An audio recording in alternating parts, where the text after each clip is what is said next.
샬롬. 이제 부활의 꽃을 피웠으니 사나운 소리가 들려도 너무 겁내지 마십시오. 햇볕이 뜨겁다고 그늘만 찾지도 마시고요. 설령 어둠이 덮여와도 외로워하지 마시고 고독해하지 마십시오. 부활의 주님이 우리를 온전케 강하게 담대케 하시기 때문입니다. 그러므로 부활의 꽃이 되어 향기 날리며 5월 23일까지 우리는 이 절기신앙 성령의 열매를 맺는 그날까지 한 손에는 부활의 꽃, 한 손에는 성령의 열매를 향하여 달려나가는 우리 모두가 되기를 소망합니다. 전도하시고요, 기도하는, 그래서 내 사랑하는 코어맨들, 우리 가족들, 이 코로나19로 인해서 어려운 시대일수록에 더더욱 예배가 회복이 되고 말씀으로 양육되는 우리 성은 가족과도 같은 전체 공동체 모두가 되어야 할 줄 믿습니다. 오늘의 찬송은 357장이고요. 오늘의 말씀은 출애굽기 5장 1절로 14절 말씀 함께 다 같이 봉독해 보도록 하겠습니다.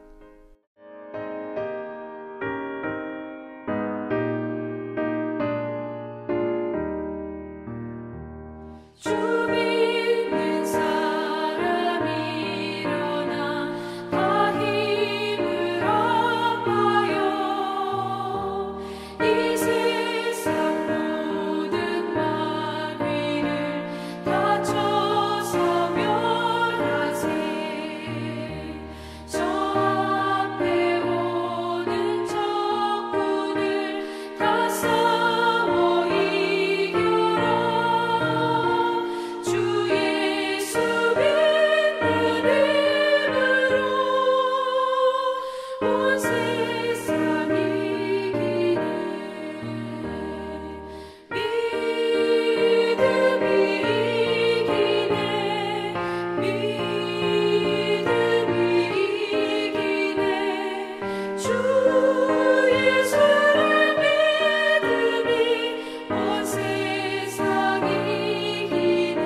그 후에 모세와 아론이 바로에게 가서 이르되 이스라엘 하나님 여호와께서 이렇게 말씀하시기를 내 백성을 보내라. 그러면 그들이 광야에서 내 앞에 절기를 지킬 것이니라 하셨나이다. 바로가 이르되 여호와가 누구이기에 내가 그의 목소리를 듣고 이스라엘을 보내겠느냐? 나는 여호와를 알지 못하니 이스라엘을 보내지 아니하리라. 그들이 이르되 히브리인의 하나님이 우리에게 나타나셨은즉 우리가 광야로 사흘 길쯤 가서 우리 하나님 여호와께 제사를 드리려 하오니 가도록 허락하소서. 여호와께서 전염병이나 칼로 우리를 치실까 두려워하나이다. 애굽 왕이 그들에게 이르되 모세와 아론아 너희가 어찌하여 백성의 노역을 쉬게 하려느냐? 가서 너희 노역이나 하라. 바로가 또 이르되 이제 이 땅의 백성이 많아졌거늘 너희가 그들로 노역을 쉬게 하는도다 하고 바로가 그날에 백성의 감독들과 기록원들에게 명령하여 이르되 너희는 백성에게 다시는 벽돌에 쓸 집을 전과 같이 주지 말고 그들이 가서 스스로 집을 줍게 하라. 또 그들이 전에 만든 벽돌 수요대로 그들에게 만들게 하고 감하지 말라. 그들이 게으름으로 소리질러 이르기를 우리가 가서 우리 하나님께 제사를 드리자 하나니 그 사람들의 노동을 무겁게 함으로 수고롭게 하여 그들로 거짓말을 듣지 않게 하라. 백성의 감독들과 기록원들이 나가서 백성에게 말하여 이르되 바로가 이렇게 말하기를 내가 너에게 집을 주지 아니하리니 너희가 집을 찾을 곳으로 가서 주우라. 그러나 너희 일은 조금도 감하지 아니하리라 하셨느니라.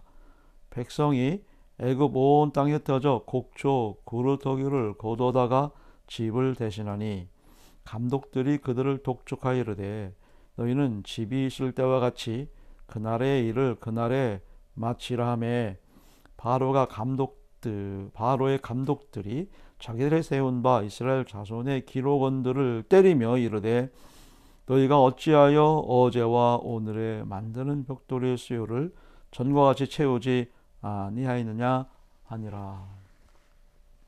아멘. 우리가 소명의식을 가지고 죄를 감당하려면 반드시 넘어야 할 고비가 한둘이 아니죠. 그러므로 우리는 이 고비를 잘 극복하고 이겨내야 합니다. 고비를 극복하고 이겨야만이 진정한 주님의 일꾼으로 아주 든든하고 단단하게 자리매김할 수 있기 때문이죠. 모세 혼자 바로 앞에 섰다면 참 많이 힘들었을 텐데 귀한 사명을 잘 감당하라고 동역자 아론을 세워줘서 함께 바로를 찾아가 하나님의 이름으로 이스라엘 백성을 보내줄 것을 간청하지만 2절을 보십시오. 여호와가 누구이기에 내가 그의 목소리를 듣고 이스라엘을 보내겠느냐? 나는 여호와를 알지 못하니 이스라엘을 보내지 아니하리라. 이런지야 거절할 뿐만 아니라 오히려 더 강도를 높여서 강제 노역에 시달리게 하는 내용을 오늘 본문에서 보지 않습니까? 예, 바로 생각도 못했던 이런 고비들이, 역경들이 우리가 죄를 감당하는 데 있어서는 항상 부딪히는 현실이고 당면한 문제라는 점입니다. 여러분, 여기 여러분들은 강하셔야 됩니다. 고비가 오고 역경이 왔다고 내가 죄를 하는데 사명 가지고 헌신하면서 주님의 일을 내가 감당하려고 이렇게 몸부림을 애를 쓰는데 왜 이런 험준 산정이 또 고비가 있다 이 말입니까? 여러분, 물론 우리가 주님 앞에 하소연하고 눈물을 흘릴 필요는 있어요. 그러나 우리가 이것이 사람들을 향하여서 푸념이 나고 원망이 나고 불평한다면 그는 진정한 주님의 일금으로 자리매김할 수 없다는 사실을 오늘 본문을 통해서 우리는 잘 교훈을 얻어야 할 줄 믿습니다. 예, 우리 구절을 우리말 성경으로 한번 읽어볼까요? 그들에게 일을 더 고되게 시켜 일만 계속하게 하고 쓸데없는 말에 귀 기울이지 않게 하라. 모세와 아론이 그렇게 하나님의 이름으로 간청하고 부탁을 하였지만 오히려 돌아오는 것은 강한 핍박과 더 고된 강제 노역과 폭력만 남았을 뿐입니다. 모세와 아론이 바로에게 우선적으로 간청한 것은 회유책이었거든요. 하나님을 섬겨야만 하는 백성이니 하나님께 절기를 지킬 수 있도록 곧 예배하고 경배하고 하나님께 영광을 좀 돌릴 수 있도록 선처를 좀 베풀어 달라고 하는 그런 간청이었습니다. 만약에 이런 간청을 하나님 앞에 예배하도록 하나님 앞에 제사하도록 그렇게 허락하지 않으면 전염병이나 칼로 우리를 치실까 두려워하나이다 라고 하면서 그렇게 온건책을 회유책을 사용했지만 바로는 뭐 두서없이 뭐 들을 이유와 필요도 없다시피 강경책으로 응대하잖아요. 이 바로의 강경책은 하나님에 대한 무지에서 온 결정이고 이러한 하나님을 대적하는 이 강경책 영적 무지로 인해서 훗날 전염병이나 칼 정도가 아니라 엄청난 대재앙이 바로와 그 백성들에게 임한다는 사실을 우리는 이 경고 앞에 이 내용 앞에 현실을 살아가는 저 여러분들은 반드시 예의주시해야 합니다. 우리 주님 또한 오늘 살아가는 저 여러분들에게 말씀으로 대재앙을 경고하고 계시고 말세의 심판을 분명히 말씀하고 있지 않습니까? 이런 사태와 이런 상황 속에서 우리가 영적 무지와 나태에 빠져서 절기를 게으리하고 깨어 기도하고 예배하지 못하고 하나님의 일을 우선하지 않아 나간다면 어떤 결과를 초래하는지. 지금 인류가 전염병으로 지금 수년 동안을 이렇게 고통당한 이유는 어디에 있는지 여러분 잘 아시잖아요. 영적 무지 때문입니다. 코로나라고 하는 이 전염병의 창궐도 영적 무지의 말미로 말미암아 하나님을 대적하고 여러분 하나님 앞에 바로 서지 못하고 인간의 신실함과 순수함을 잃고 살아가는 그야말로 망가진 세상이고 병든 세상이기 때문에 자업자득의 결과를 이렇게 초래하고 우리가 당하고 사는 거예요. 하나님을 대적하지 마십시오. 하나님의 백성들을 무시하거나 더더나 하나님의 백성들이 예배를 여러분 형식적으로 드리거나 예배를 회피하거나 여러분 주의를 범하거나 하나님 앞에 온전치 못하게 하는 이런 행실, 이런 사건, 이런 모습이 있다면 철저히 여러분 주님 앞에 회개하면서 자복하면서 주님 앞에 나오는 우리 모두가 되어야 할 줄 믿습니다. 우리는 이걸 우리가 잘 이 본문을 통해서 이 바로의 이 완악함, 이 바로의 패역함을 통하여 우리는 철저하게 잘 깨달아야죠. 나중에 우리가 보겠습니다만, 이 바로의 이 굴림과 패역 무도함이 결국 백성들을 도탄에 빠지게 하고 어떤 결과를 초래하게 했는지. 사랑하는 성도 여러분, 우리는 이 본문을 통해서 마음을 가다듬고 더욱더 주님 가까이, 교회 가까이, 예배 가까이 나아가는 우리 모두가 되어야 할 줄 믿습니다. 하나님께 잘못하는 것은 얼마든지 용서할 수 있어도 여러분 하나님을 모독하는 것, 이거는 절대 용서할 수가 없다는 사실을 우리는 잘 명심해야 됩니다. 바로 이 점입니다. 전염병과 이 칼이 상징하는 것은 하나님의 진노로 인한 심판의 전형에 해당하는 재앙이라고 이렇게 우리는 생각을 해야 됩니다. 하나님보다 우위에 군림하여 하나님을 모독하고 예배를 방해하고 하나님 백성을 압박하고 핍박하고 고통케 한다면 하나님은 가만히 있지 않습니다. 내버려두지 않는다는 사실을 여러분 명심하시기를 바랍니다.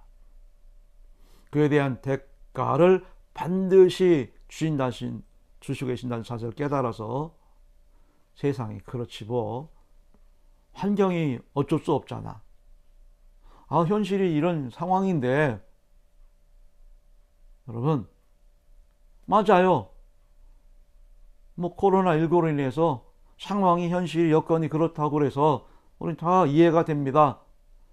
그러나 중요한 건 뭡니까? 우린 신앙인입니다. 우린 예배에 승부를 두고 살아가는 사람들입니다.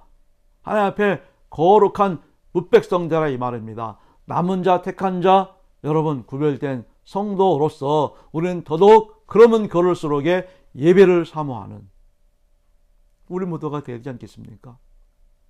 더욱더 마음과 뜻과 정성을 다하여서 아무리 세상이 그렇다고 손치더라도 주님을 더 가까이 하는 그런 영적을 겸비하는 우리 모두가 될 줄 믿습니다. 그리스도 신화에 나오는 에리식톤이라고 하는 그런 인물이 있습니다. 이 에리식톤이라고 하는 그 인물은 금기사항을 어김으로 말미암아서 신에게 저주를 받는데 그 여신 시르이어스라고 하는 그 여신으로부터 굶주림의 그 저주를 받게 돼요. 그러니까 우리로 말하면 이거 걸신이 들렸다고 그러죠. 걸신이 들리게 한다 이 말입니다. 그러니까 아무리 먹어도 끊임없이 먹어야 하는 그래도 배가 고픈 그런 인생이 되고 말아요. 그래서 결국 재산을 다 탕진하고 나중에는 심지어 자기 딸까지도 팔아 먹는 일에 급급한 그런 생을 살다가 그래도 허기가 채워지지 않으니까 자기 살을 뜯어 먹죠. 그리고는 죽는다고 하는 안타까운 이야기가 이렇게 나오고 있습니다.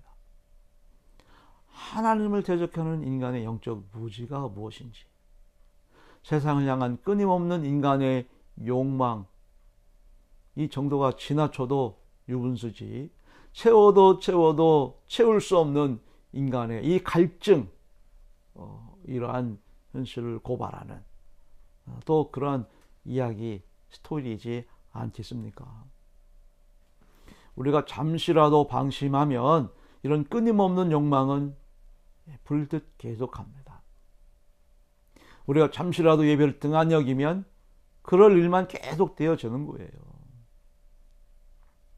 그러하기에 우리는 정말로 이 바른 영적 믿음, 우리가 깨달아서 철저히 넘어야 할 고비들을 우리는 마땅히 당연히 기꺼이 승승장구하며 개선과 불러가며 나아가는 저 여러분들의 남은 생애.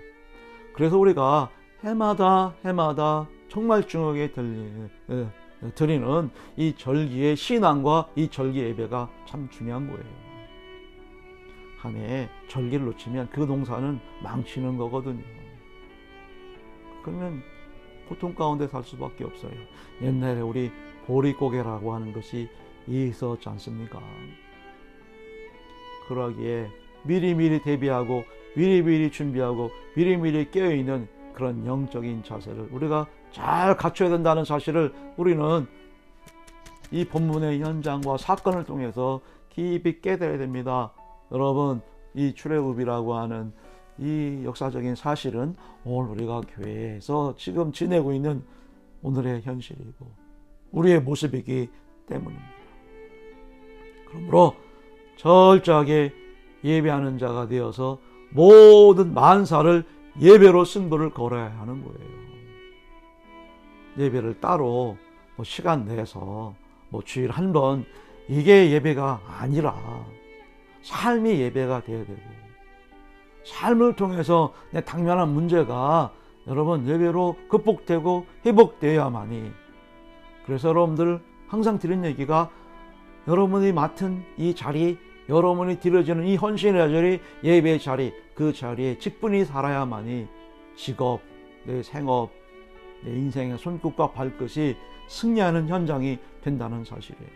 우리가 예배를 지키고 행하고 사모할 때 하나님은 예배를 통해서 지켜주시고 예배를 통해서 행해 주시고 예배를 통해서 우리를 여러분 막아주시고 감싸 안아 주시죠.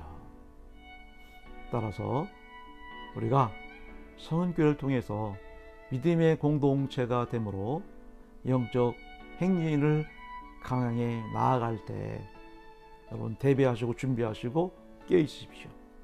제1의 바로, 제2의 바로, 제3의 바로는 계속해서 끈질기게 저 여러분들을 괴롭히고 쓰러지게 넘어지게 할 것입니다.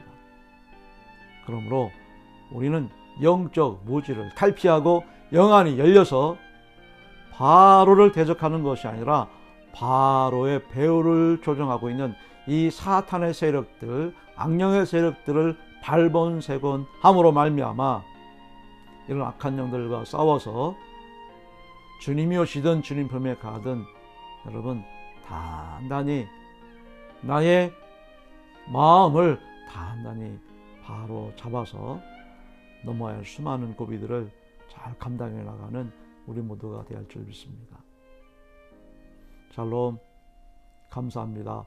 오늘도 주 안에서 승리하시기를 주님의 이름으로 축원합니다.